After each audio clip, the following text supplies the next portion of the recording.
Drifting off the west coast of Africa, some sandstorms journey across the Atlantic Ocean, towards the Caribbean and Brazil. Some of the sand ends up falling on the Amazon rainforest.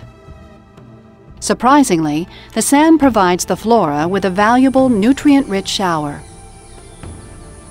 The sand contains minerals the ecosystem needs, such as calcium, phosphorus, and potassium.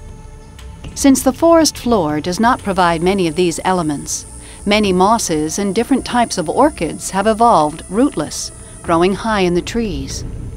They extract nutrients from the air around them.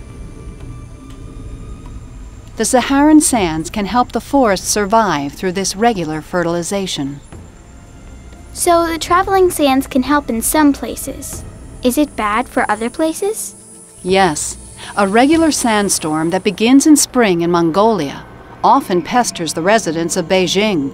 Sometimes over 300,000 tons of sand rains down. The problem seems to be getting worse, and large portions of the countryside are ruined by the desert sands.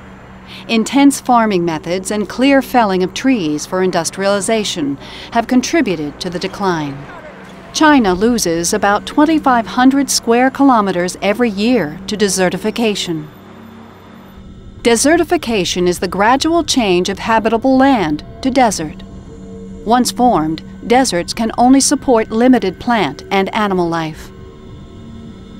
China is not the only country facing the problems of desertification. Strong winds that whip up sand and dust particles have been intensifying all over the world. More sand is finding its way into the atmosphere than ever before. Researchers fear that the production of dust from the world's arid regions has increased 33%. Water molecules attach themselves to this mineral dust, aiding cloud formation. Do these sands affect anything else? Scientists think that sands may also affect hurricane development. Over the past few decades, the number of Category 4 and Category 5 strength storms has nearly doubled. Often forming in the Atlantic Ocean, the Caribbean, and the Gulf of Mexico, the United States gets the brunt of many of these weather events.